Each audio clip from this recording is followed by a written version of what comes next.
Did you know letter Y, my yak, is a pretty special letter? It's a special letter because did you know that he can sometimes be a vowel if he's in the middle of the word or the middle of the syllable or at the end of the word at the end of the syllable? And he can make a different sound. He doesn't make his yak sound when he's a vowel. Now, when he's at the beginning of the word, notice we have these parking spaces here. This is the beginning or the start of the word. And notice he's in parking spot 1. Well, if he's in parking spot 1, if he starts the word or starts the syllable, then guess what? He is a consonant. Consonants we mark off as blue flies. It's a consonant. It's not a vowel. So guess what? In the beginning of the word, he'll make his yak sound, yeah. So that's what we're going to teach you today. Today, we're only concentrating on when he's a consonant at the beginning of the word or the beginning of the syllable. Let's go learn how to decode words with letter Y at the beginning of the word or the beginning of the syllable. Look, there's a word for us to decode. Well, when we decode words, remember the rule is we always find the vowel. So let's look for the vowel. Wait a second, we just learned that letter Y can sometimes be a consonant and a vowel.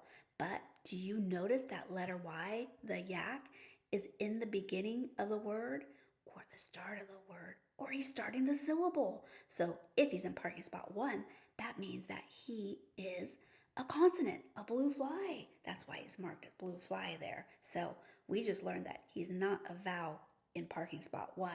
So we have to find the vowel. Keep looking. Well, there's a vowel there, and vowels we mark off as a house. This house right here, this vowel, gets to either make a short sound, a baby sound, or a long sound. Because remember, vowels can make short and long sounds. But what sound does it make? You look after the vowel in parking spot 3. Now, what kind of letter is it? Is it a vowel or is it a consonant? It's a consonant, and consonants we mark off as blue flies. So I'm going to pretend this is a blue fly. I'm going to give it a blue dot. We have to figure out the sound that the vowel's going to make. Well, remember, if there's a blue fly next door, the house is going to cry its baby sound. Which one's the baby stick? That one. It's the short stick. And by the way, it's crying its baby sound because there's a blue fly next door. And guess what? It has to close its door because it doesn't want a blue fly in the house. So make a door for it and close it. And now that tells you it's a closed syllable. So remember, closed syllables equal short sounds. So now you can read the word. Well, there's letter Y in the beginning of the word, or he's starting the word or starting the syllable. So he's a consonant. So he's just going to make his yak sound. Yeah. So let's read it. Yeah, yet. The word is yet.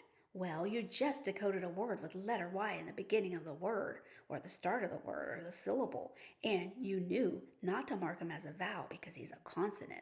And now you know he's just going to make his yak sound. I have a list of words for you to practice. Now, notice the letter Y. It's starting the word. It's in the beginning of the word. So now you'll know the sound to make. So now you know you can go decode the rest of the words. Well, we thank you for watching Directional Learning, and make sure you like and subscribe.